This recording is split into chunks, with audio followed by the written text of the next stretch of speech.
सुप्रभात विद्यार्थी मित्रों, आबा साहेब कागड़े कनिष्ठ महाविद्यालय की हिंदी की इस ऑनलाइन तासिका में आप सभी का मैं आपकी अध्यापिका सहर्ष स्वागत करती हूँ। पिछली तासिका में हमने व्याकरण विभाग के अंतर्गत रस का अध्ययन हम कर रहे थे। आज उसी घटक में से उपघटक हास्य रस का अध्ययन हम करने जा रहे हैं।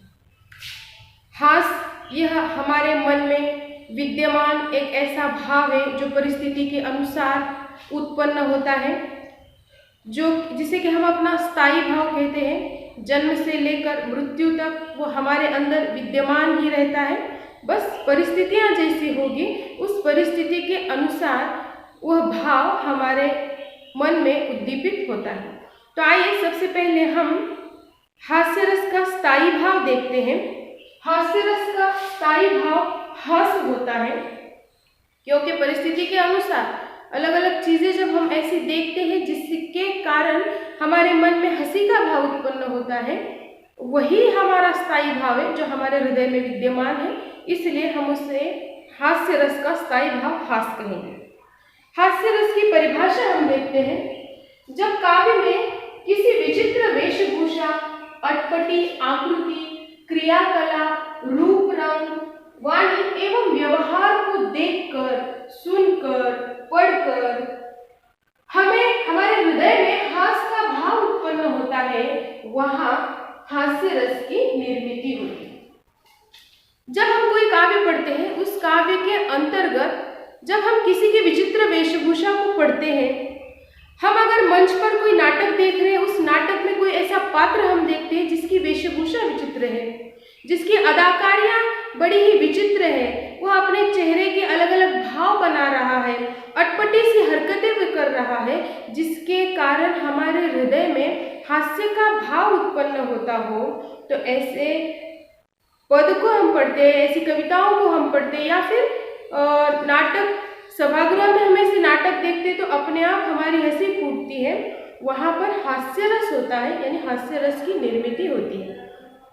सर्कस में कई बार हम चले जाते हैं, जोकर अपने अलग अलग अदाकारियों से, अलग अलग चेष्टाओं से, चेहरे के अलग अलग हाव भाव बनाकर सामने वाले दर्शकों को हंसाने का प्रयास करता है। यानी कि वहां पर उसकी जो वेशभूषा है, उसके द्वारा किए जा रही चेष्टाएं हैं, चेहरे की अलग अलग आकृति, हाव भाव है, जिसके कारण हमारे हृदय में हास्य का भाव उत्पन्न होता है।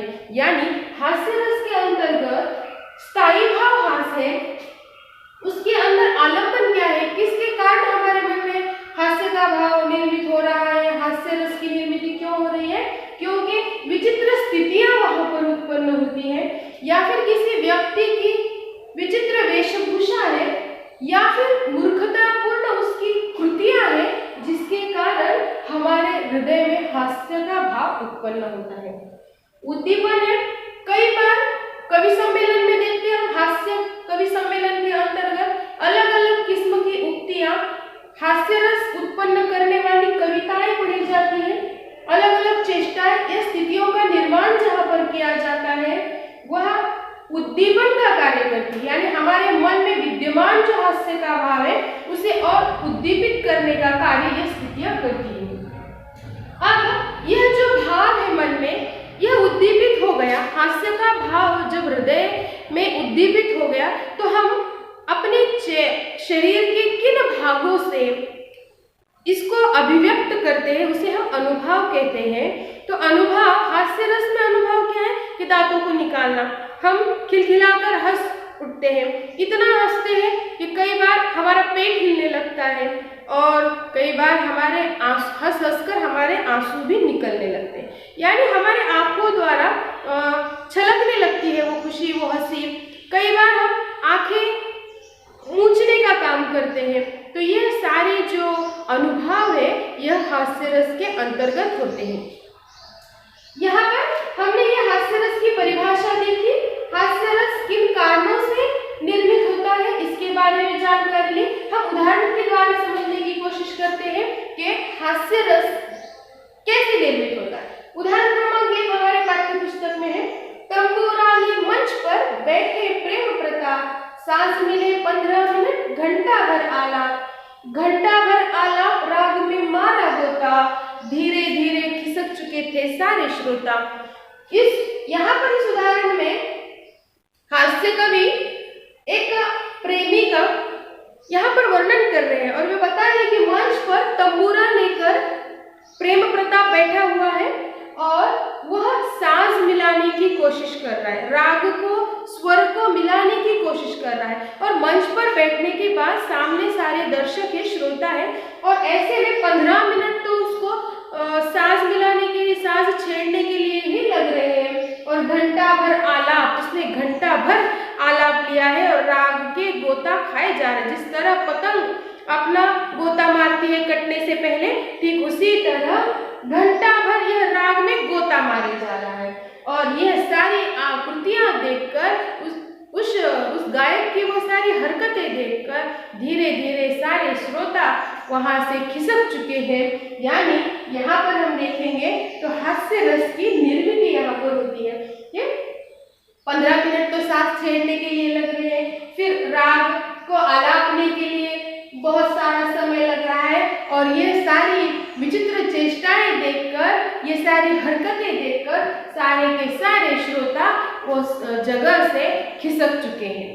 ठीक है, इसलिए यहाँ पर हास्य रस की निर्मिति होती है और यह हास्य रस का उदाहरण है। इसका स्थायी भाव हास्य। उदाहरण क्रमांक 2 के अंतर्गत हास्य कवि बता रहे हैं, यहाँ पर काका हाथरसी का उदाहरण है।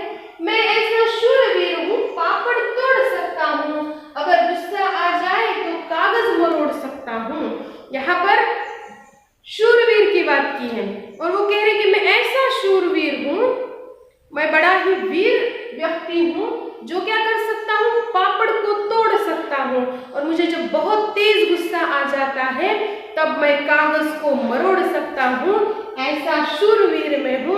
यहाँ पर हास्य रस की निर्मिति होती है, क्योंकि हम वीर और शूर उसे कहते हैं जो रणांगन में जो युद्ध की भूमि पर अपनी प्रतिभा दिखाए, और यहाँ पर यह ऐसा वीर है कि पापड़ तोड़ना बड़ी ही आसान बात है, और वो कह रहे कि मैं ऐसा वीर हूँ कि पापड़ तोड़ सकता हूँ और बहुत ज्यादा गुस्सा आए तो कागज को मरोड़ सकता हूँ, मैं ऐसा शूरवीर हूँ।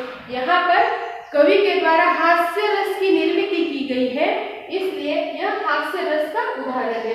तो हमें इस चीज को याद रखना है कि हास्य रस के अंतर्गत कुछ ऐसी उक्तियां हो सकती हैं जो कि हम पढ़ते हैं, या फिर कुछ ऐसी चेष्टाएं, चेहरे के ऐसे हाव भाव या फिर वेशभूषा जिसे हम देखकर, या फिर कोई कविता ऐसी हो जिसके अंतर्गत अटपटी उक्तियां की गई हैं, चुटकुले सुनाए जा रहे हैं, जहां पर हमें बहुत ज्यादा हंसी आ जाती है।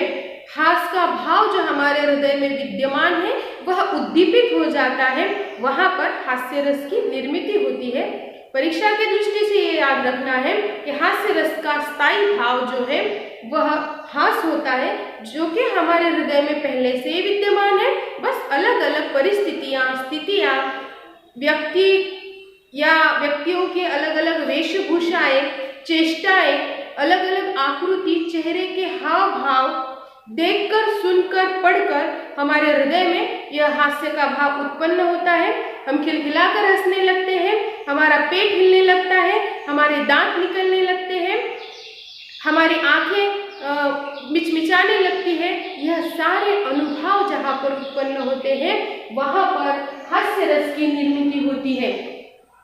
विद्यार्थी मित्रों, आज हमने हास्य रस क्या है, इसका स्थायी भाव क्या है, उसकी परिभाषा देखते हुए उदाहरणों द्वारा हास्य रस को समझा है। आप इसका अध्ययन जारी रखिए, समझिए। आपको शंका हो तो कभी भी आप मुझसे संपर्क कर अपनी समस्याओं का निराकरण कर सकते हैं। धन्यवाद।